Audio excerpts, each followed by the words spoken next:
What's up YouTube, Sideline Eli here, and today we are going to be covering some fresh off the griddle from PlayStation and Firewalk Studios, Concord, and all 16 of its Freegunners or heroes. Alrighty, so first off we have One Off, a big tanky boy, and as you can see he is going to have a primary and a secondary weapon. Now this weapon is actually the same weapon, it just has two modes, an industrial vacuum mode and then a pressure blaster mode. Pretty easy to toggle this mode on or off. If you're on PlayStation 5 then you would just use triangle, as you can see in the bottom right hand corner. Again, pretty simple stuff, not too difficult to use, although it did take me a little adjusting to each mode and how to best utilize it. And as you can see here, this will be the vacuum mode, in which it'll kind of suck in any projectiles that an enemy's throwing at you, and you will know if you're charging it up because you will see your abilities in the bottom left charging up if it is sucking things in. And then the flip side, the pressure blaster mode, as you can see here, will just kind of spit out some damage right back at some enemies. Moving on to some abilities here, our first ability for One Off will be his air barrier. If you're on PlayStation 5, this will be your L1, in which you will place a projectile deflecting cylinder of air. It will gain charges by filling your industrial vacuum.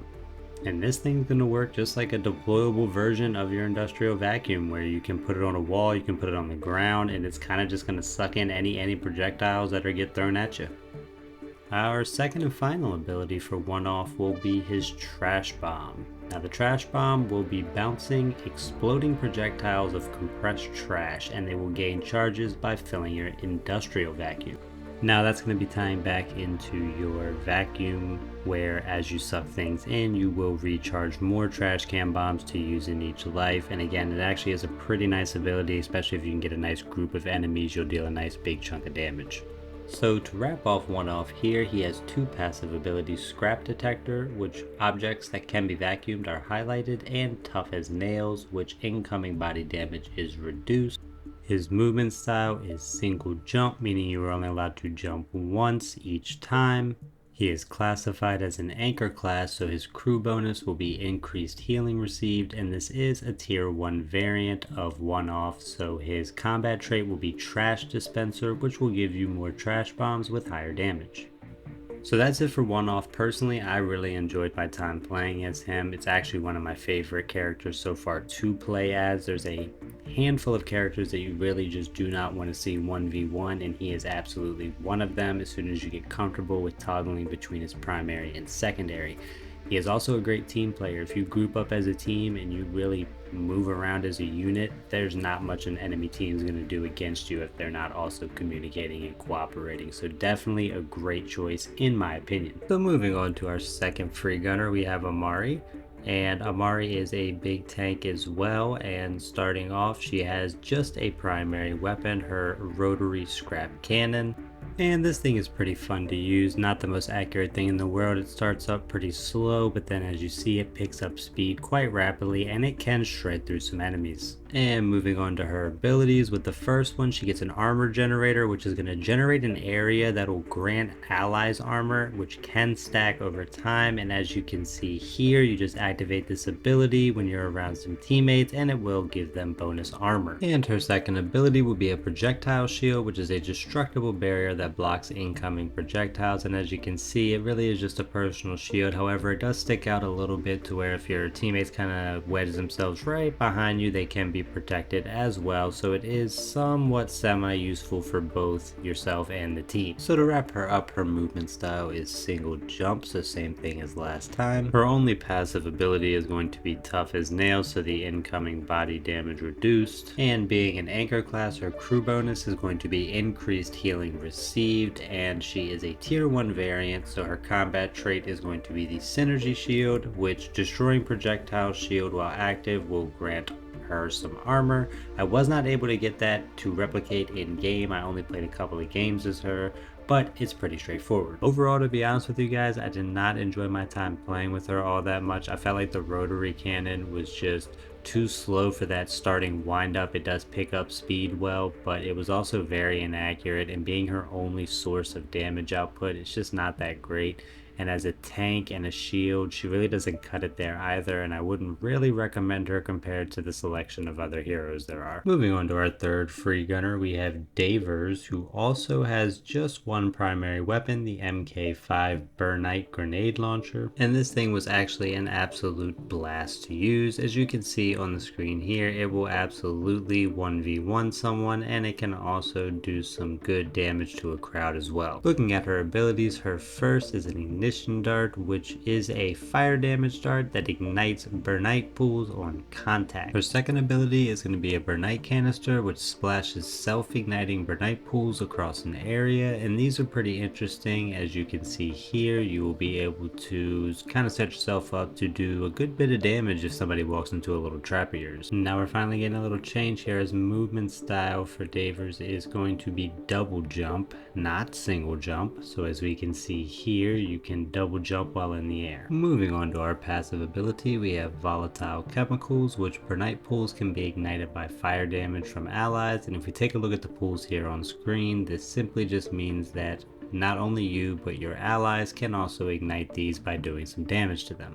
Also, another new one being a part of the Breacher class means that the crew bonus will be faster dodge cooldown, and then again this is a tier 1 variant, so its combat trait is going to be resistance dodge, which dodging grants damage resistance for a brief period, as you can see on the screen here. Overall, I would say I did enjoy my time with her. She is a little tricky to use. You do have to be kind of conscious to enemy positioning, and you kind of have to set her abilities up right so that you can maximize that damage output. But if you do know how to use her, and if you are pretty good at enemy positioning and map awareness, you can probably set yourself up to do some nice chunks of damage at almost any given time.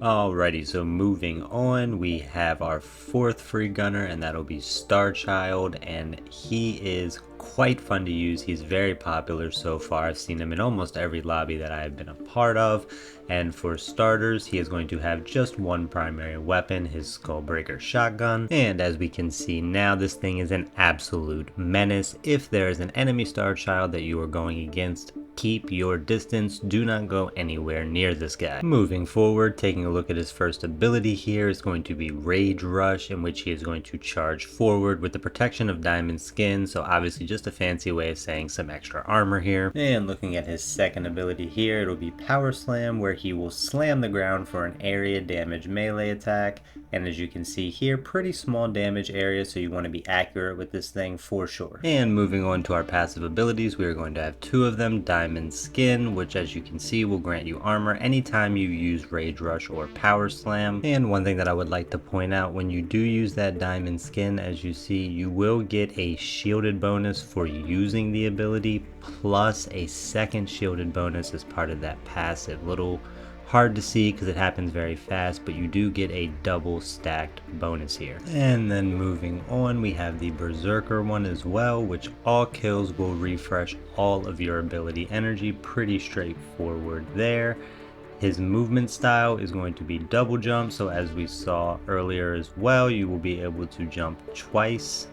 And then as a Breacher class, his crew bonus will be faster dodge cooldown, and he is also a tier 1 variant, so his combat trait will be Diamond Dodge, so you will gain a short burst of Diamond Skin while dodging. Overall, I honestly had a ton of fun playing as Starchild, one of my favorite guys to play as well, and he definitely, in my opinion, probably deals the most damage out of anyone, and if not, he's definitely top 3, and he ain't number 3. So moving on, we have BAZZ, and BAZZ will have just one primary weapon, as you can see here, her carbon steel throwing knives, which as you can see here, you have to be fairly accurate with these things, and I was not at all. Her first ability, which is actually really fun to use, but you do have to get pretty close up on the enemy, is going to be the Lunging Strike, in which you will lunge towards enemies with a deadly melee strike. Her second ability here is going to be her Scourge Star, which is a thrown item that applies the vulnerable debuff to an enemy, increasing damage dealt to them, which is a wonderful team ability, and you do get 3 of them before depleting and needing to recharge. Looking at her passive ability, Beacon Blades, hitting an enemy with throwing knives will track them for a short duration. This was another one that I couldn't quite replicate in game with my short playing time as her, but it is pretty straightforward as we can see.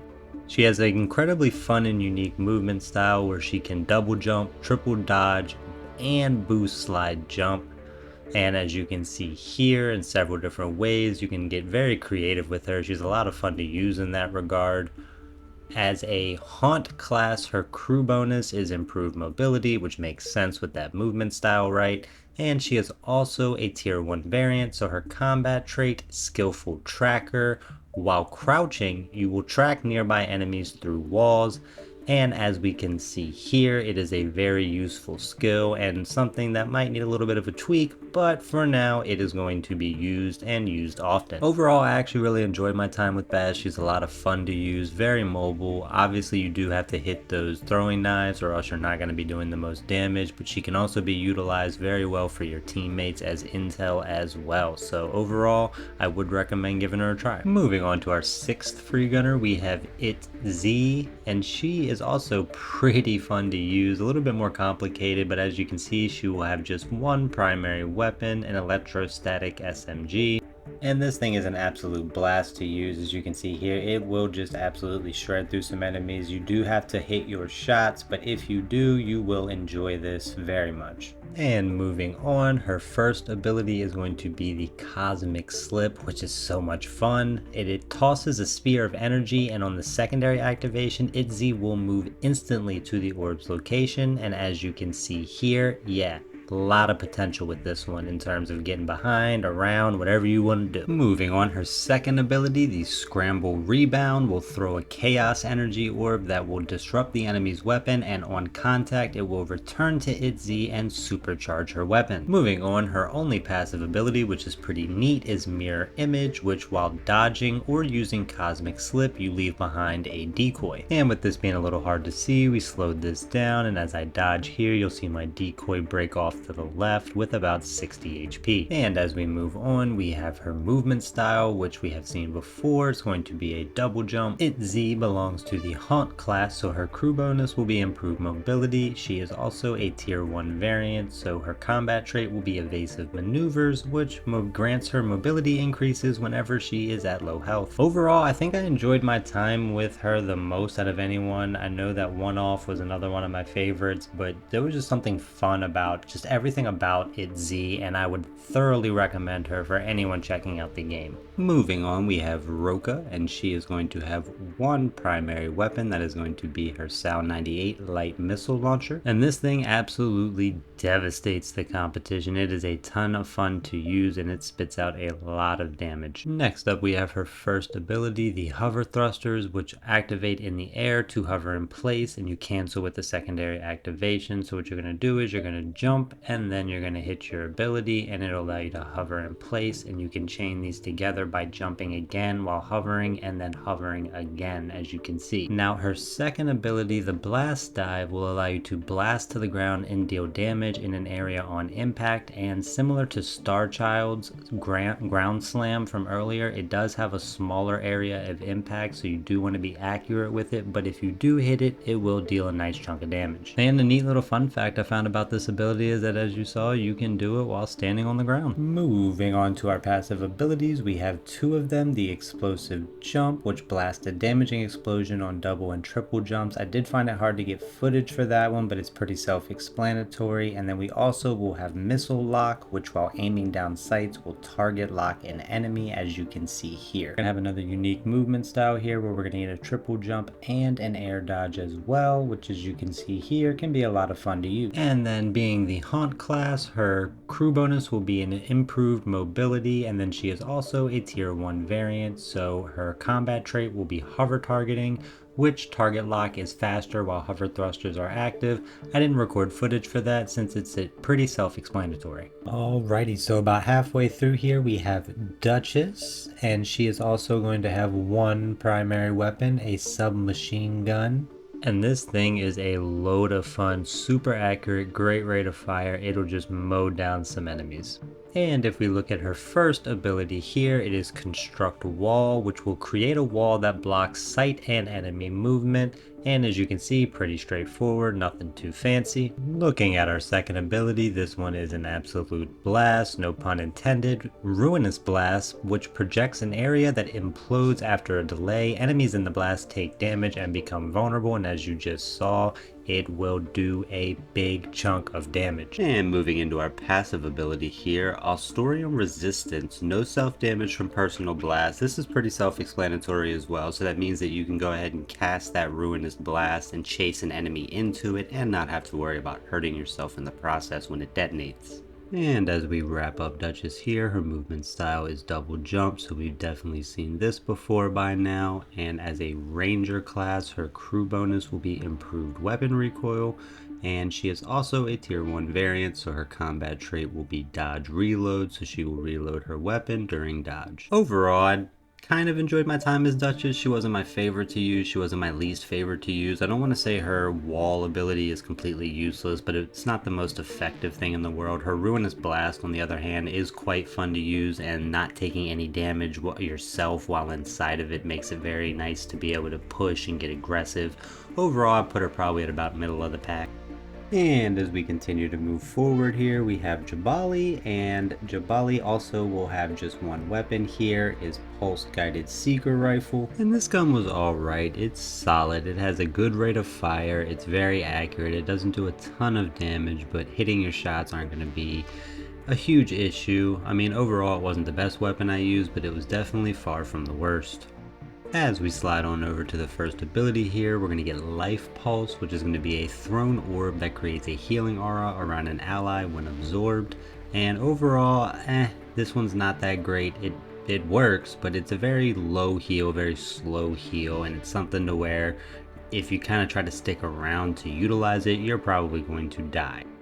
Moving on to our second ability here, we have the Hunter Orb, which is an offensive orb that seeks out and damages enemies, and as you can see on screen here now, it does a good little chunk of damage, and honestly I think that this ability alone makes this class kind of underrated. And moving on to our passive ability here, we have Life Cycle, which eliminations or Hunter Orb hits will recharge your ability Life Pulse, and as you can see on the screen here, we're going to get a hit with our Hunter Orb. And as that happens, you're going to see in the bottom left that our Life Pulse is going to recharge one notch. It will be one notch for every elimination or hit. Looking at our final few perks here, our movement style is going to be triple jump, and as you can see on the screen, you can definitely have a little fun with this movement style. His class is going to be Ranger, so his crew bonus will be that improved weapon recoil.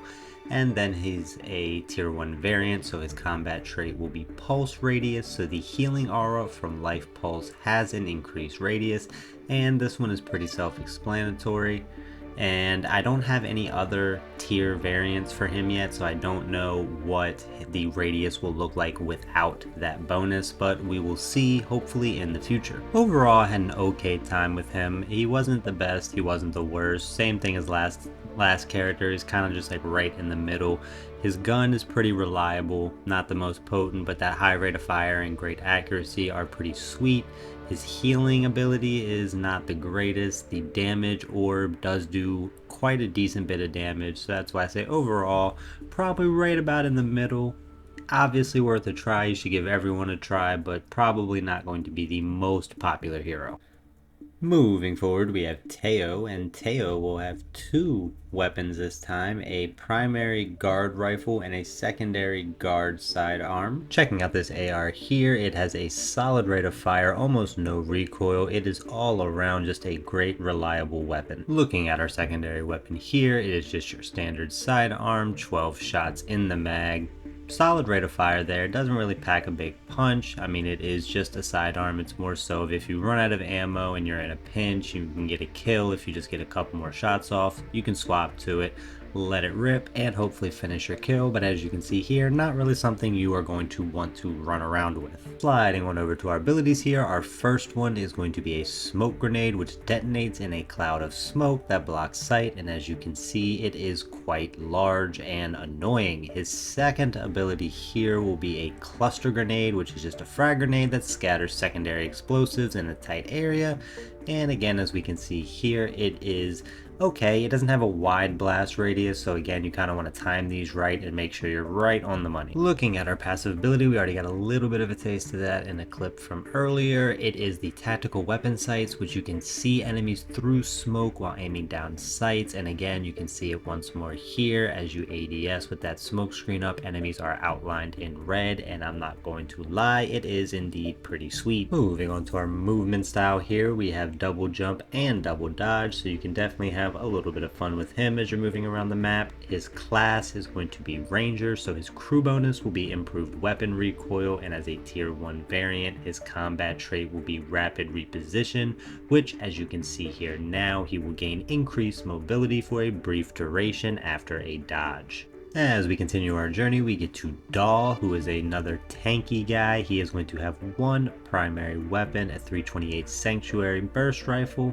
and this thing was not really that great to use, I'm going to be honest with you. A slower rate of fire, really didn't seem like it did a whole lot of damage either, and not the most accurate thing in the world. Probably one of my least favorite weapons to use so far, without a doubt. Checking out our abilities here, our first one is going to be a healing pad, which is going to drop a healing device that heals nearby allies' health, and so far I think this is the best healing ability that there is. It is definitely useful, especially if you combo it with ability 2, which we will look at here in a second. And taking a look at ability number 2, it is going to be the safety dome, which is going to create a durable protective dome that blocks projectiles, and you cannot shoot through it, but you also cannot shoot out of it, which is what I was saying. By combining it with the healing pad, you can kind of create a impenetrable zone for you and your teammates to fully heal up in. Moving forward, looking at our passive ability here, Second Wind will heal a small amount during dodge, and it is a very small amount. As we go to wrap up Dahl here, we have a double jump movement style, so we've seen plenty of times by now. We have a tactician class, so his crew bonus is going to provide faster reload speed, and as a tier 1 variant, the combat trait will be intensive care. Healing pads have a larger pool of available health before deactivating. Now unfortunately for this, similar to one of the last heroes, I was not able to get footage for this because I don't have another variant to compare what that health pool is going to look like. So eventually when we get different variants and we can test those things out, we can update that. Overall, I kind of enjoyed my time as Dahl. I mean, just as a pure healer, I liked him the most out of anyone else that can heal. Damage wise, he's not really gonna cut it, you know, with just that burst rifle. That's not the best thing in the world. So if you go into a game with him kind of planning to just be support, I think you will enjoy him very much in that aspect. But if you're hoping that he can also maybe dish out a little bit of damage, maybe do a little aggro here and there, I think you're going to be very disappointed in that aspect. Moving on here, we have KYPS, and this was another character that I had a lot of fun using. She is going to have just one primary weapon here, a silenced burst pistol, and as we can see from the footage, it packs quite the punch. I did thoroughly enjoy using it, and it is something that I definitely see myself using a lot of this class. Moving on to our first ability here, we have Surveillance Trap, which is going to be a trap that reveals enemies when triggered. It persists between rounds and it can be harvested for ability charges after activation. All this means is that when you throw these orbs on the ground, they do not have a timer. They must be destroyed by enemies, and you can simply pick them back up to recharge your ability. Now, taking a look at our second ability here, we are going to have the Disruption Grenade, which is going to disrupt enemy abilities and damage shields, and throwing this will reset your dodge cooldown. I feel like the second part of that is pretty straightforward. The first part, I did not go against many shields in my short playtime with KYPS, so I did not have any footage of that. However, it is pretty relevant that throwing the grenade will reset your dodge cooldown, because if we take a look at our passive ability here, which is active stealth, anytime you dodge, it will activate stealth for a limited duration, and if you are killed while you are stealth or fresh out of stealth, it will reveal the assailant to your team, which is a pretty neat passive ability for sure. I think it's one of the cooler ones I've seen so far. And as we start to wrap her up, we have our movement style here, which is double jump, seen it plenty of times by now, and she is a tactician class, so her crew bonus is going to be the faster reload speed, and then as a tier 1 variant, her combat trait is marked target, so damaging an enemy from stealth reveals them to your team and resets your dodge. This trait does have a cooldown period. Overall, I would say I thoroughly enjoyed my time with KYPS. She is another one of my favorites to use. She is up there for me with One Off and ITZ. I think that the stealth features that she has just makes for a really fun overall playthrough, as well as her mobility, and she is definitely someone that you should give a try. And next up here we have LARK, who will also have just one primary weapon, the Razor Pod Launcher, and this gun is interesting. It shoots orbs that kind of float around, and if an enemy gets in their area, as you can see, it'll kind of track them. But overall, it kind of has a weird delay in action because it has to kind of track them in the area and then get to them. It's a little complicated to use. It kind of ties into some of his abilities that we'll talk about here shortly, and he's probably the most difficult character to use that I've experienced throughout, my time with the beta so far. But I'm sure that'll become more comfortable and easy to use as you get more playtime with him. And with that being said, let's move on to our first ability here, which is going to be a transplant pod, and that is going to be a drop pod that LARK can return to on second activation, which is pretty cool. It can get you out of a sticky situation, and if you place the pod by a health pack, when you return to it, you can grab a quick health boost and then just get right back into the action. And looking at our second ability here, we have a Spore Seed, in which you are going to drop a growing spore on the ground. Standing on the spore's area grants haste and damage resistance to allies. Enemies are slowed and vulnerable. Now, this was kind of hard to get footage of, but fortunately for me, there was an enemy LARK in one of my lobbies, and I was able to record myself walking over one of these pods. Taking a look at our passive ability here, we're going to get fungal resistance. So we are going to get damage resistance which stacks with active spores on the map. So, as we saw from some of the clips earlier, anytime you walk through one of those pods, your passive ability is going to give you some damage resistance, and this will stack with as many of the spores as you have currently on the map at one time. Starting to wrap things up here, our movement style for LARK is going to be the double jump. As a tactician class, his crew bonus is going to give you faster reload speed, and as a tier 1 variant, his combat trait will be natural dexterity, which will provide faster reloads while in a spore area. Overall, I would say that my time and experience with LARK was a little bit undetermined, if anything. He's one of those heroes where you're going to need quite a bit of time with him to get comfortable with everything he does and how everything goes together. He's someone that you're going to need to spend quite a few games to adjust to, so I definitely want to play him a little bit more before I determine where I think he falls in the natural order compared to everyone else. But as is all the other characters, I obviously would recommend giving everybody a try at least one time. Coming down the home stretch here, we have HAYMAR, and HAYMAR is going to have a single primary weapon, a flame shot bow, which is pretty much a bow and arrow gun, and it is actually quite a blast to use, as you can see here, as it shoots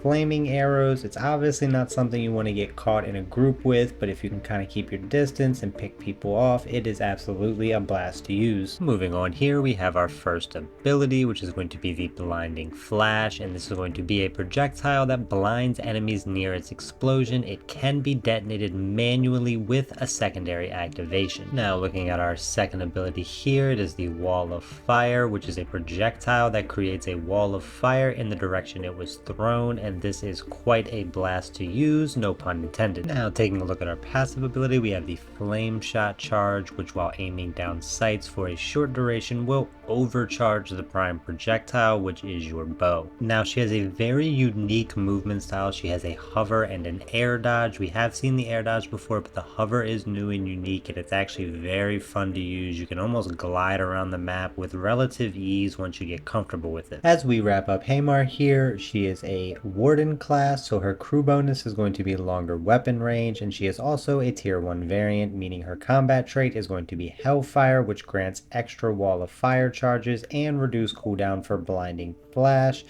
And similar to a couple of the other characters, because we don't have any other combat traits through other variants, we don't know how many extra wall of fire charges we get, and we don't know what the reduced cooldown for the blinding flash is. But when we do get other variants and we can test those things out, I will be able to kind of update and figure out, what those differences are and which ones are more worth it to run or not. Overall, I very much enjoyed my time with HAYMAR. She's not in my top 3, but she's definitely in my top 5. I want to get a little more time with her to kind of experiment around with that hover a little bit more. She has a very fun movement set. She does dish out quite a bit of damage if you know how to hit your shots. And overall, I would highly recommend giving her a try. Moving on to our second to last, we have Lennox here, who is an absolute beast on the battlefield with his 2 weapons. He is going to have a primary heavy handgun and a secondary revolver. And as you can see with this first one here, this thing absolutely packs a punch, so much so that you really don't even use the revolver all that much. Although the revolver doesn't hit as hard, it definitely has a faster rate of fire. It's a little more mobile, and either or, you can't really go wrong if you're hitting your shots. But obviously the handgun, the heavy handgun, is going to be your big damage output. Now, taking a look at our first ability, it is going to be an exploding knife, which you are going to throw a throwing knife that explodes on impact. Pretty simple. Looking at our second ability here, the Claxton Healing, this is going to be a simple self-heal in which you will regenerate health over a brief duration. And taking a look at our passive ability here, it is going to be Gunslinger, which, as you can see, emptying a weapon and quickly swapping to a new weapon will reload the stowed weapon. Pretty cool stuff, useful in a pinch for sure. And starting to wrap things up here, the movement style will be double jump, and as a warden class, his crew bonus will be longer weapon range. As a tier 1 variant, he will get the dodge reload, which will reload the equipped weapon during a dodge. Overall, I thoroughly enjoyed my time with Lennox. He is definitely one of the bigger DPS guys. He will absolutely cause havoc on the battlefield. He is definitely also in my top 5, and I would thoroughly recommend giving him a run, as he is a lot of fun and quite hard to deal with. And really quickly, since we actually have a tier 2 variant for Lennox, let's take a look at what that looks like. And everything is going to stay the same except for that combat trait right here. And instead of the dodge roll, you're going to get extended mag, so extra ammo for both weapons, which is actually pretty big because we know how hard that heavy handgun hits. Moving on to our 16th and final hero, we have VALE, and VALE is going to have a primary sniper rifle as well as a secondary sidearm. And taking a look at this sniper rifle first, it absolutely packs a major punch. It's going to have just 1 shot, as you see, but if you can hit that shot, you are going to do some devastating damage. Now let's take a look at this pistol, which is not too bad, but it's not too great either. It has a decent rate of fire, a nice size mag with 21 bullets, but you saw the recoil there. If you just kind of let it go without trying to control it, it kicks up pretty badly. So you do have to kind of control this thing a little bit, and then as you can see here, it does some okay damage, but more times than not, you don't want to get caught with running around with this thing. Moving on to our abilities here, our first one is going to be a leap, which is just a bionically enhanced vertical leap. As you can see here, simple stuff, not too complicated at all. And looking at our second ability here, it's going to be the trip mine, which is a thrown mine that attaches to surfaces and detonates when triggered by an enemy. So again, nothing too complicated here. And then taking a look at our passive ability, it's going to be peak performance. This first one I really couldn't get on footage. It's kind of something you just have to do yourself and see how it feels, but you're going to get faster rifle handling on critical hits, and then you also get critical eye, which allows you to track low health enemies through walls. And as we begin to wrap up our final hero here, our movement style is double jump.